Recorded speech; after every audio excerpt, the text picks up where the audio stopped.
Hello and welcome to the Lib Dem Podcast, and we have a very special podcast today because we have some guests who will be joining us throughout. Not only have we got the wonderful Lisa Smart, but returning for her second stint on the podcast is Alison Bennett. Hello, Alison. Hi, John. We've just done our fantastic episode hosted by Hannah Kitchen of Mark Pack, the party president, Ed Davey, the leader, and Mike Dixon, the CEO of the Lib Dems, all talking about not only their assessments of last year, but what they think going forward. And Lisa, we'll go to you first because you've been doing this the longest. What was your immediate reaction to what they said? It was very positive, but actually there was some really interesting little nuggets in there. There were, and I was very happy to have had the opportunity to prime Hannah with some of those questions that she asked. So I work with all three of them, and I was genuinely interested to hear the three of them speaking together. It was encouraging, I guess, as a Lib Dem member, encouraging to hear the overlap, because I think had they been saying three completely different things, that would have been somewhat troubling. So they agreed on much, but with different nuance, as you would expect, because they have different jobs, they have different mandates. It was encouraging for the future, though, for me as a Lib Dem member who wants to see more Liberal Democrats elected. Anything is that the same for you, Alison, or was there anything really surprising in there that you weren't expecting? There are a couple of things that were quite reassuring. I found it reassuring that Mike struggles with briefing people in the right order, and it's not just me that experiences that. That was quite good. And then Mark made a comment about members who are sort of small c conservative in their attitudes to kind of process, but incredibly radical in their attitudes to policy. And I appreciated that comment too.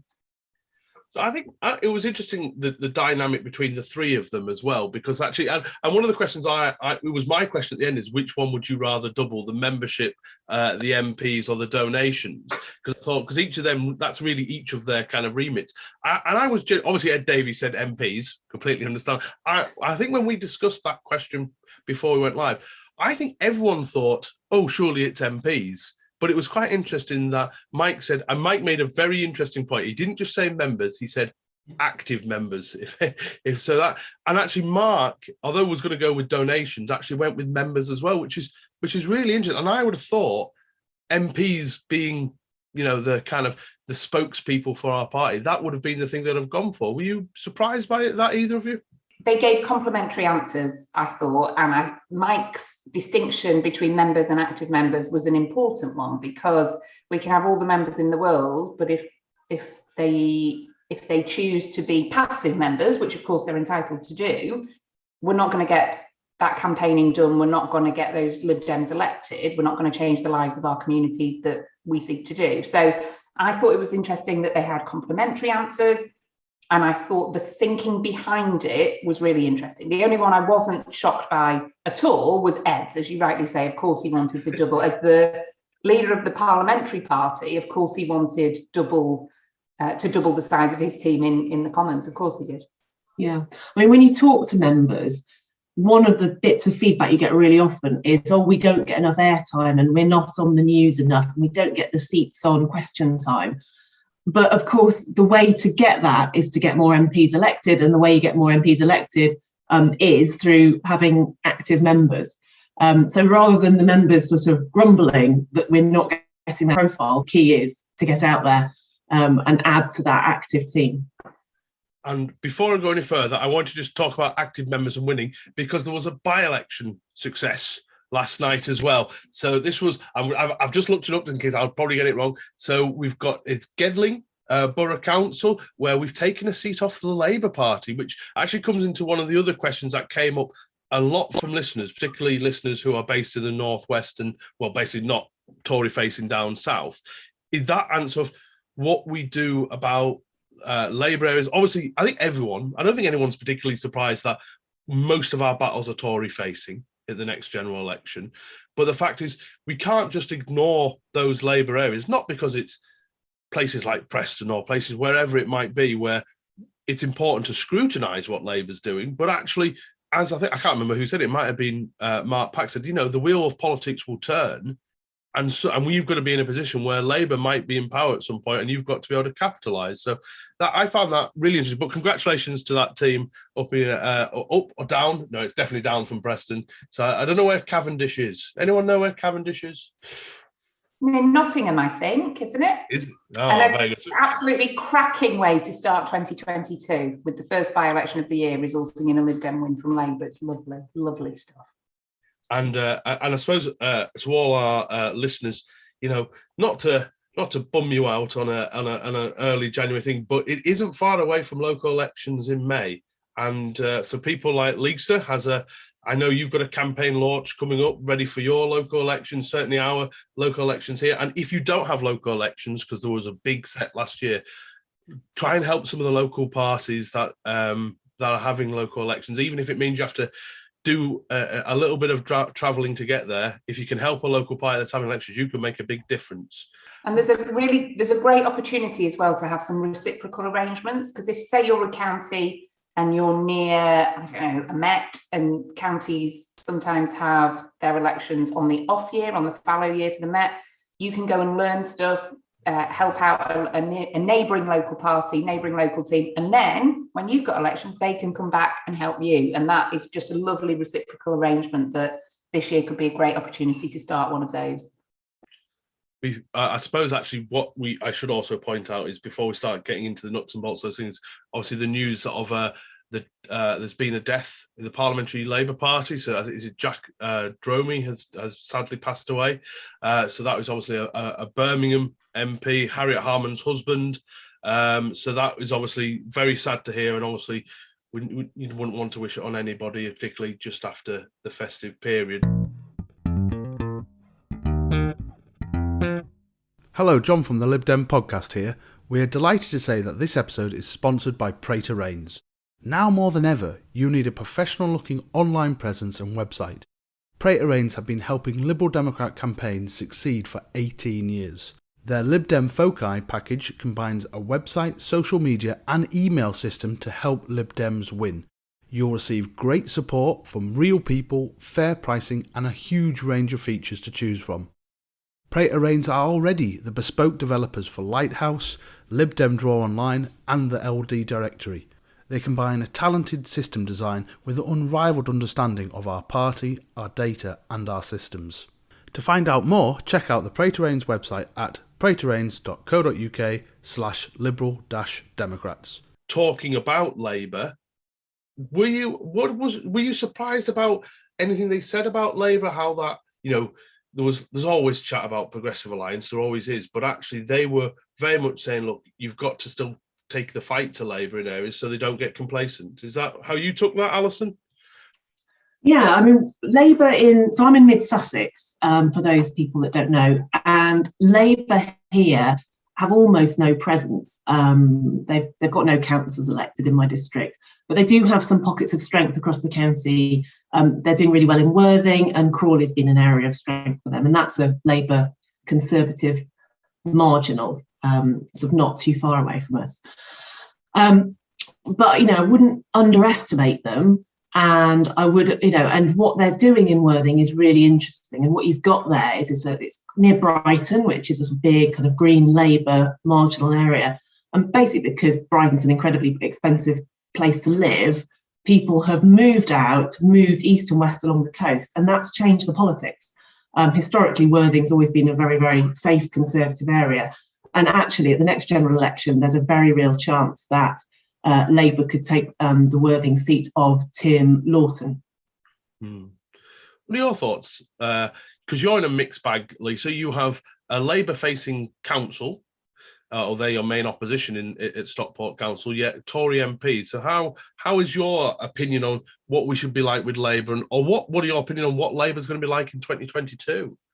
So you're right, there's a minority Labour administration in Stockport, but we're a very finely balanced council. So we, as Lib Dems, are actually the largest group, but the Labour Party run it because the Tories voted to keep them in. And that relationship between the Conservatives and Labour, I think, helps explain what politics is like in Stockport, because none of them they don't fight one another, they fight us everywhere. So whether it's for a local election or a general election, we're the enemy. They are not the enemy to one another locally in Stockport. And that helps explain things a little bit. So for me, I think it depends where you are in the country. So if you were to say to our colleagues in, I don't know, Sunderland, that Labour are absolutely our friends and we should be striking up progressive alliance arrangements left, right and centre, I'm not sure you get a lot of a hearing.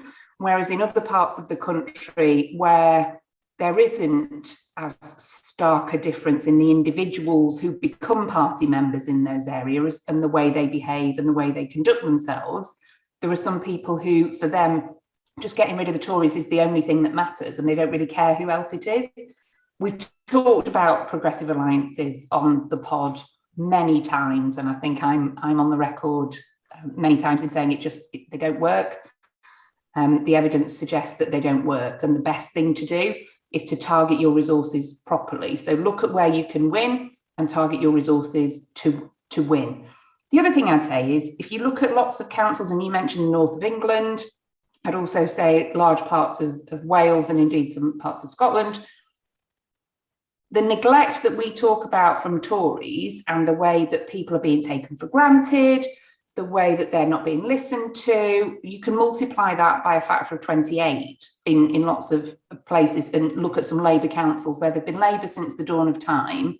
You can put a red rose out on a farmyard animal and it gets elected to the local council.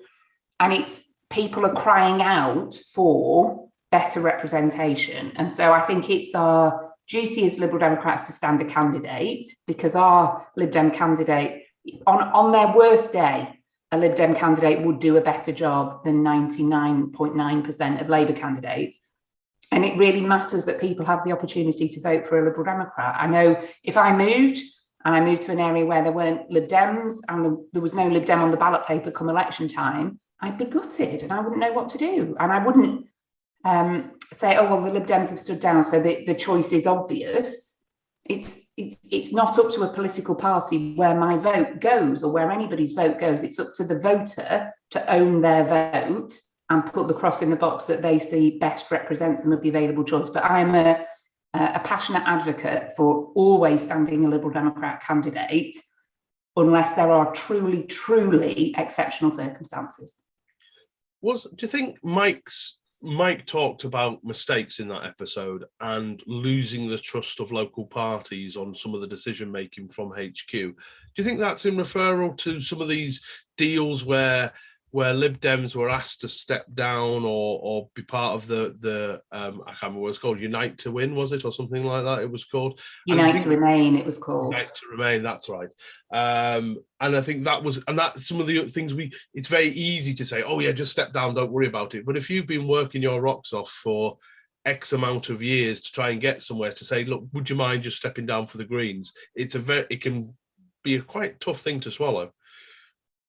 It can, and you look at the impact on, or the shadow that it casts rather than the impact. You look at the shadow that it casts for later years and for future local elections. And I won't name the places, but you look at some local parties who were strong, thriving.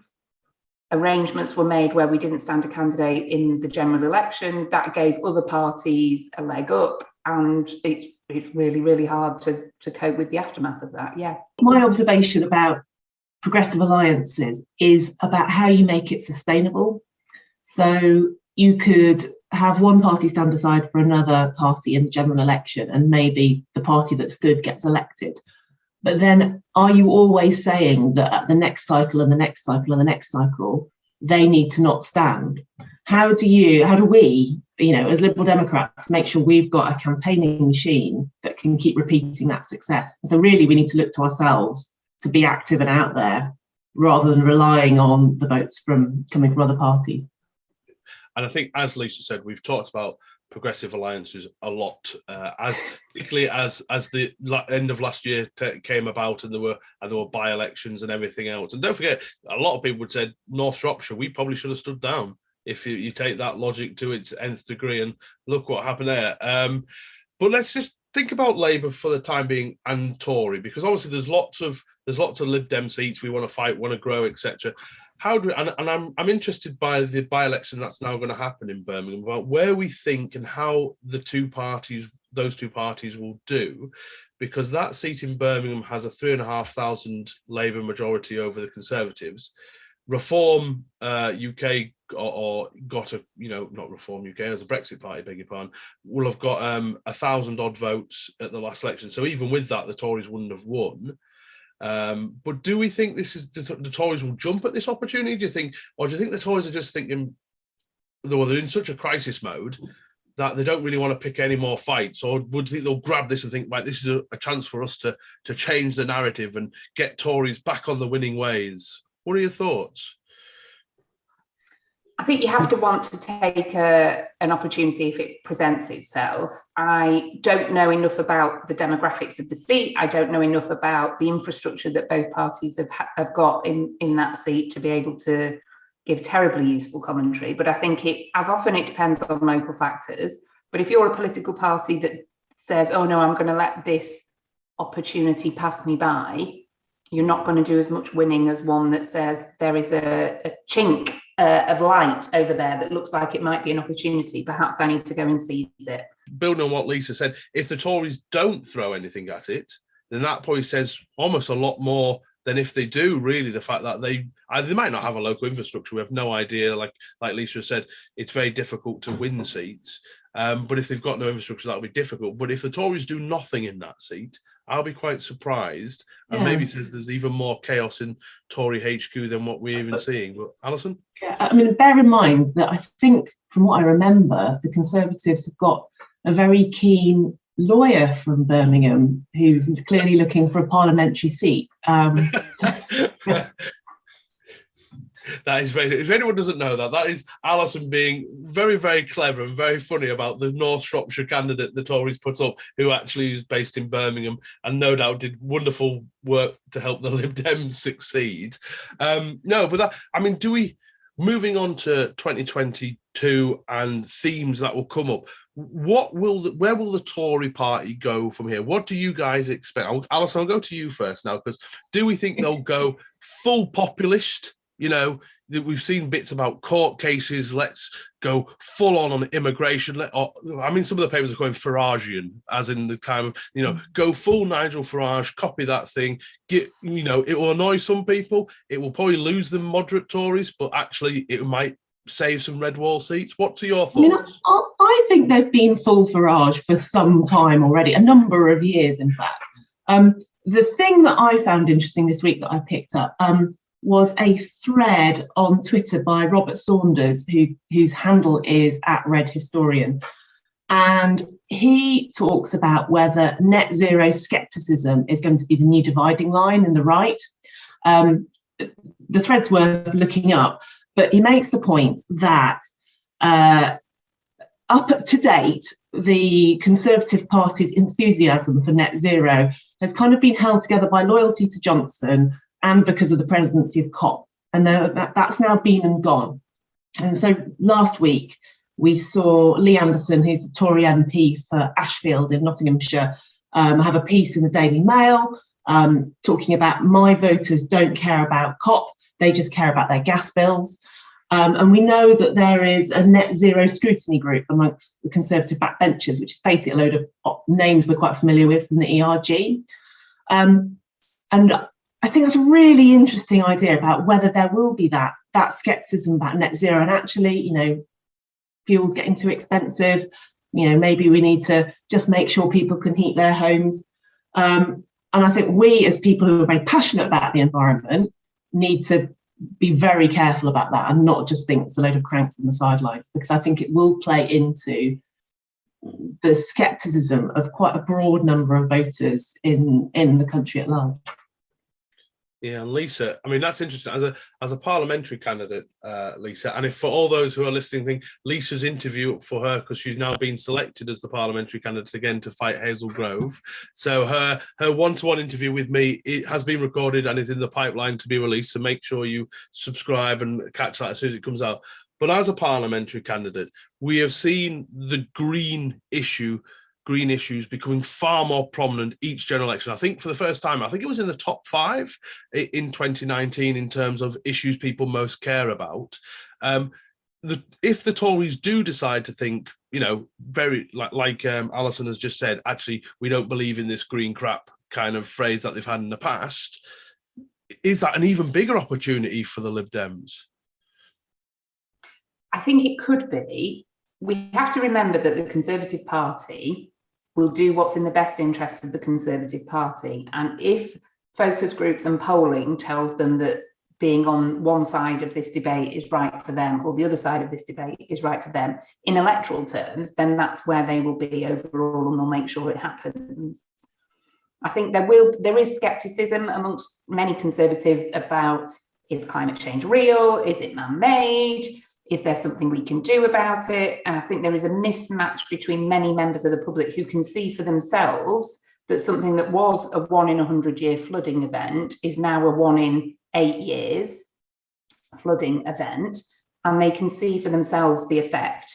And something that had been theoretical is now very practical and is impacting them and their lives and the way and their homes. If the public, and particularly the voters, not just the public, but the public who vote, think that taking action to tackle climate change is important and it will sway their votes, then the Conservative Party manifesto at the next general election will say something reassuring enough on that so that they can appease both the donors, whether they earn money from fossil fuel extraction or not, and their voters. They will triangulate in a way that, frankly, only the Conservative Party seem able to do.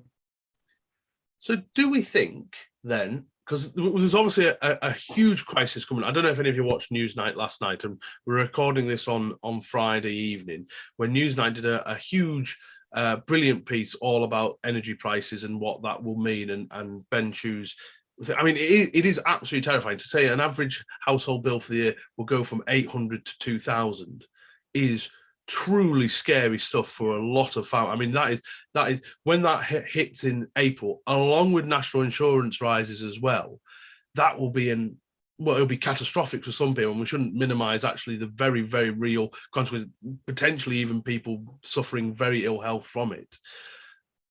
Will the Tories stick by that? Because I have a little feeling now that this particular government is very good at holding out until the roar of discontent gets so loud and then they switch.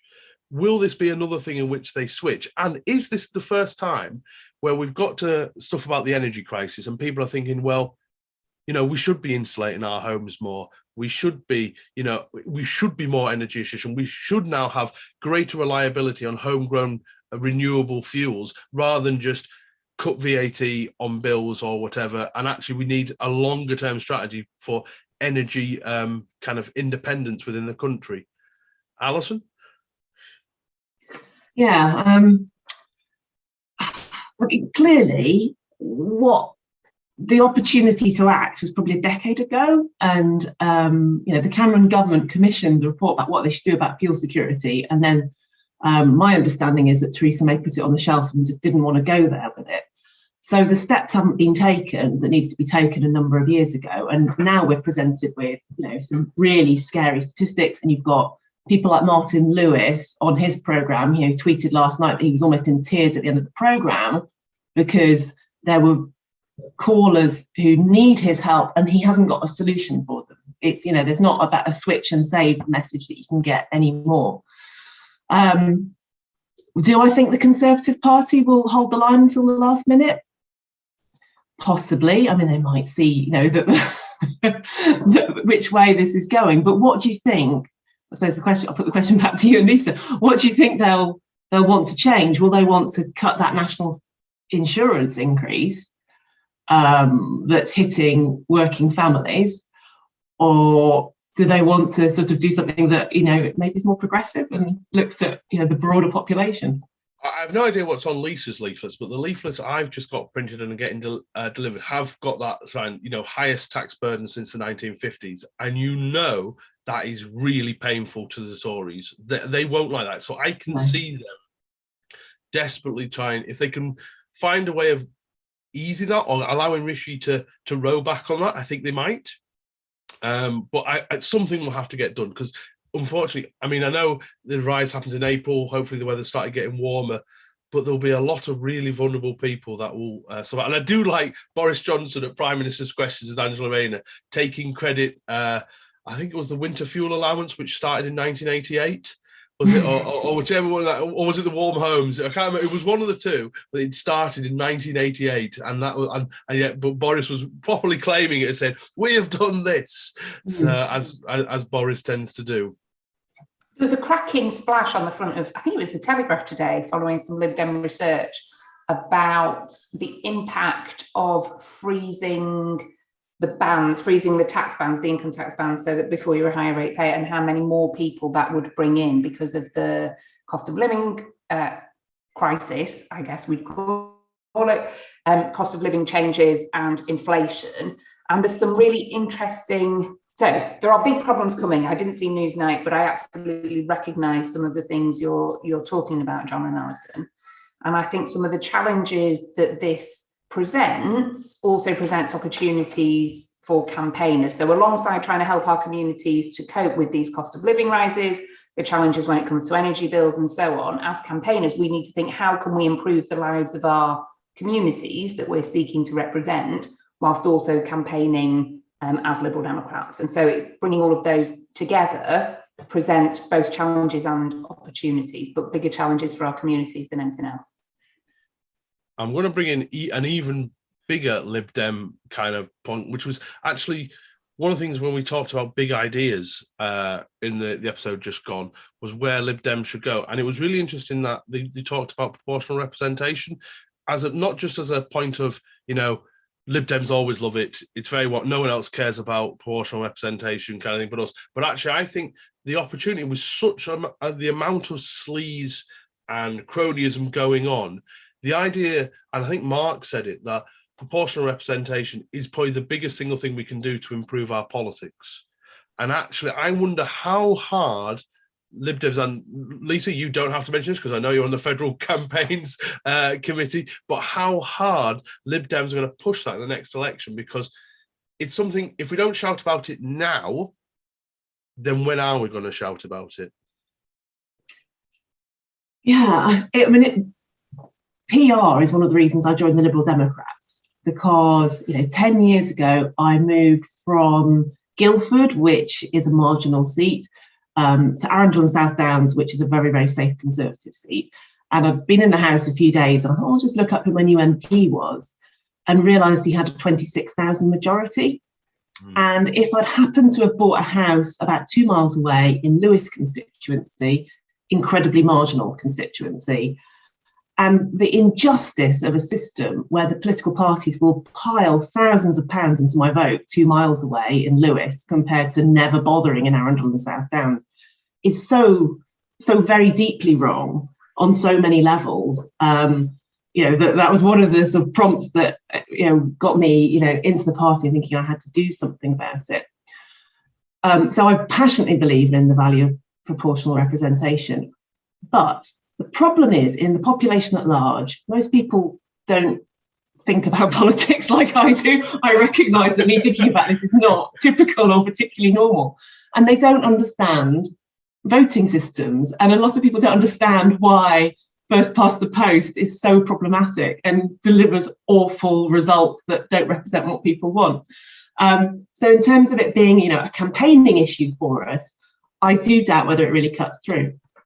But it isn't that the way we present it. So you don't talk about it in terms of, let's change the system, let's change the voting system. We actually go for STV rather than the alternative or whatever. No one will care. Absolutely no one will care or even know.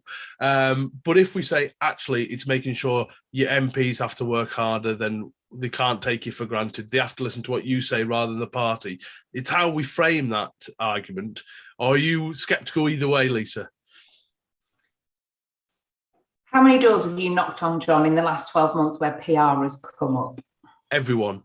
Every single one. Behave yourself. So I am a firm believer that the voting system has to change. The one we've got at the moment is rubbish, and it makes our politics worse, which makes the lives of the people we seek to represent worse, because it means that we fight about things that under PR we wouldn't fight about. It means that parties are not incentivized to work together. There's just so many problems with it, and if we fixed it, we'd fix lots of the problems with politics. Not all of them, of course not, but lots of them. So I'm strongly with Alison on the need for electoral reform. That said, do I think it should be item 1 on the front of the manifesto as we go into the next general election? No, I don't. Do I think we should be talking with people about the things they care about and the things that they can see impact their lives? You know, the cost of childcare, the cost of heating, opportunities for young people, all of those things. Should we be listening to what they're telling us and suggesting the liberal answers to the questions they ask? Yes. Do we know that part of that is PR or electoral reform or whatever we call it? Yes. But do we just want to talk to people about things we care about? Or do we actually want to talk to people about the stuff they care about, which is, the evidence might suggest, is a more effective electoral strategy? What would you say is the next big theme that the Lib Dems need to get through? Because obviously we've done a lot on caring in 2021. That has been very much the focal point of Ed. It's really much, it's his background, it's his life. So, but what do you think, what's the next thing? What's 2022 going to hold for the Lib Dems? Will it be cost of living? Ed's been talking a lot about wanting to focus on education, and how he talked about that in his conference speech in, was it September, October? He's talked about, I've heard him talk about that in a number of other settings. He's talked about how we need to be the champion for parents, and how there isn't at the moment, you know, the Labour Party is the champion for the teaching unions, Conservatives are the champion for people who think more Latin needs to be in our schools at the expense of, I don't know, playing, teamwork, whatever. We need to be the voice of parents, and I've heard him say that very convincingly. So my guess is we'd make our leader very happy if we talked a lot more about education. Just as an aside, the number of people who are education professionals or retired teachers who are also Liberal Democrat members is staggering as a percentage, and who believe passionately that we should be talking about education a lot more than we do. Because if you fix that, so as somebody who's been a school governor for 16 years, primary school governor, if you fix education, so many of the other problems we face as a country, not in a fortnight, but over a generation or two, you impact those issues that affect us as a society. Yeah, and you put those changes in place, and then they're not in place for 18 months, they're in place for 15 years or something, and actually then you start to see change. But the problem, it's true for a lot of different areas of policy, isn't it, that it's all driven by electoral cycles, and it's a year of this and a year of that and so on. So no, totally agree, Lisa. The thing, and I don't think Lisa will thank me for saying this, I know she's not a fan, but planning has got to be a huge issue, particularly in the southeast of England where I am. There are huge housing targets that, top-down driven and trying to be met. But I look at what's being delivered in my rural ward, which is half in a national park and half out of a national park, and we are building rubbish. Aside from the building regs that say it's fine to fit in brand new houses without solar panels and no gas boiler and with gas boilers, just the quality of what gets built is awful. The snagging, the distress it's caused to people who've just bought their dream home. And then the kind of broader sort of landscaping, drainage, flooding problems that come from that, just so depressing. And we need to be delivering affordable homes for people. But actually, what's happening at the moment isn't actually achieving that goal. House prices are just going up and up and up. And I think that's true across the country, not just in my property hotspot in the southeast. So just to contextualise Alison's outrageous assertion that I'm not a fan of talking about planning, there is a very specific meeting of Liberal Democrat councillors where, if not structured and guided sufficiently, would spend hour after hour talking about planning. That's fair. That is fair, Lisa. As much as I enjoy it, and I do as in the way that all Liberal Democrat councillors love talking about planning issues, I'm keen that we occasionally cover other topics as well. So just to clarify that I'm not anti-planning. just planning in moderation, maybe. And I think one of the things that came up, because we were asked questions when we asked viewers for questions for Mike, planning did come up. And it was the question about whether, particularly in regards to Cheshire and Amersham, I think a lot of members got the wrong end of the stick here. And as someone who's been, like I say, a council for a long time, said, "Oh, are we just a NIMBY party?" That even came up in what we could ask Mike, Mark, and Ed. And what people don't realise is we're not saying no to houses, but there's still going to be the right sort of houses in the right places. Otherwise, as Alison said, it doesn't fix any of the problems that are going on. So if, like I said, I've got a massive housing expansion in my patch in northwest Preston, and actually, or the numbers wise, I have absolutely no problem. But if they're causing localized flooding because they're built crap or they've built a metre higher than everything else, they have very serious concerns that if they don't rectify it, I'm not going to be in favour of it. And I think that is sometimes the issue, that it's very easy to say, oh, just build everything. We need young people to have houses. But are the houses that are getting built going to be the ones that young people buy? But we will end planning there, Lisa. Don't worry, that's it done. So we asked the three guys, and we'll round up this conversation. We said, okay, what is the weirdest, most annoying thing about the party? And actually, we mentioned Mark's chat about, people who can be very small C conservative in the ways, but want a radical change. What was interesting, I thought, was Ed Davies' point about some people want us to be almost like a think tank rather than actually a campaigning force for good and change. And I found that really refreshing for Ed to say. And I do sometimes think people want to sit on the sidelines and chirp rather than get on and deliver those focus leaflets that will make a difference. So we'll start with you, Alison. What things do you think we could use with changing within the Lib Dems this year? Well, I totally agree with Ed on that. So having joined the Lib Dems in a totally safe conservative area in 2015, and everybody said, you live in a village that's only ever been conservative in living memory, you're kind of wasting your time. My resolve was to just start sticking leaflets out, and friends of mine said, I'll deliver some leaflets down my road. So I built that delivery network from scratch, and I had to make a conscious decision. Actually, I haven't got the luxury of getting involved in policy. I'm going to have to trust that there are people who are really into policy who are going to come up with the right policies, and I will concentrate on trying to learn as much as I can about how to campaign and how to win. Because I don't really want to spend the next 30 years sitting on policy formulation committees and never getting elected. So come 2019, having been told by the local Conservative district councillor that they could put a rosette on a monkey and they'd get in, I unseated him. And that was because I decided not to think about policy and to think about campaigning. And that's my big raison d'etre at the moment. But, constantly trying to improve my policy knowledge too. This is why we love Alison, and we're very happy that Alison got herself elected.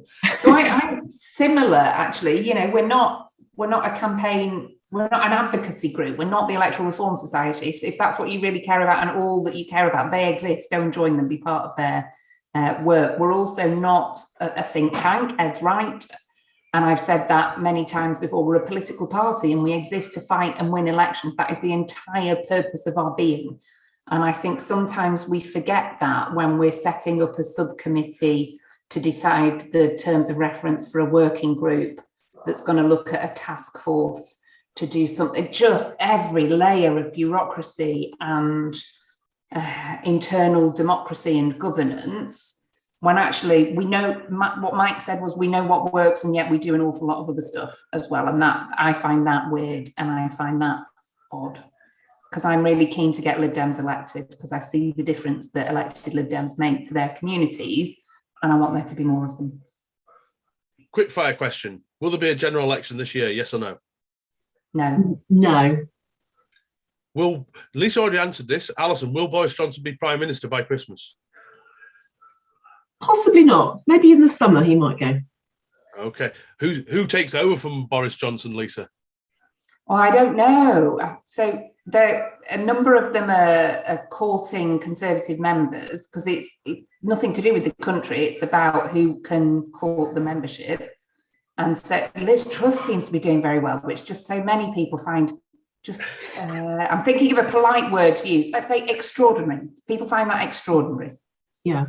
And we think Rishi's, sorry, John, I'll shut up. No. I was trying to do the Liz Truss kind of, the meme that's out there of her saying, some cheeses come from France, this is a disgrace. But anyway, God, you were going to make a serious point, Alison. Yeah, oh, well, kind of. No, Rishi Sunak came to Sussex yesterday. He went over to Lewis to meet up with Maria Caulfield to trumpet how amazingly they've done on their Levelling Up Fund bids. And then, even better, he went to a place in Hayward Heath called Clare Hall. And I don't know if anybody briefed him before he went, but Clare Hall's being used as a vaccination centre. But it's only being used as a vaccination centre because we had a big hand in preventing the Conservatives from permanently closing it down in 2020. Conservative administration on the district council on which I sit wanted to close Clare Hall down. And we called it in, and then a local action group took them to court, and they were kind of forced to sort of not permanently close it down and do a proper public consultation. And then it's become a vaccination centre. So the joy of yesterday was seeing the Chancellor of the Exchequer go, it's amazing to see all the vaccinations taking place at this hall. And obviously he didn't mention that his own party have tried to close it down for over a year. Wonderful. See, so far, Alison, you've been on, you've talked about, properly campaigning and about campaigning successes. If you keep this up, we'll have to make you a full-time regular on the podcast. No, but thank you both for coming on. So I think that will probably do for our reaction to what the guy said, and also some of the stuff that's come up in recent weeks. Like I say, this news story about the energy crisis isn't going far away. The Tory leadership shenanigans is going to roll on. Interesting enough, again, and this isn't a plug for Newsnight, although it is my favourite current affairs show. They talk about that. Apparently Liz Truss is working like the devil behind the scenes while Rishi's not doing much. So they're wondering if there's some sort of Rishi will continue on as Chancellor while Liz Truss becomes Prime Minister, which again is a world that, every time you think the Tories have hit bottom, it might just get worse, but we'll see. But in the meantime, thank you very much to everyone who's watching and listening to this. Make sure you follow Alison, make sure you follow Lisa, and you can even follow myself on social media as well. You can follow everything to do with the podcast at Lib Dem Pod. Do subscribe to us on YouTube and turn on that bell so you'll get a notification. You can listen to us on Spotify, on Apple Podcasts, Google Podcasts, or anywhere you get podcasts. But we're always happy for you guys to listen, to comment and interact with us. And a special thank you to our Patreon subscribers who do help us keep the show going by donating a little money every month. So thank you very much, everyone, and we will be back with another episode very soon.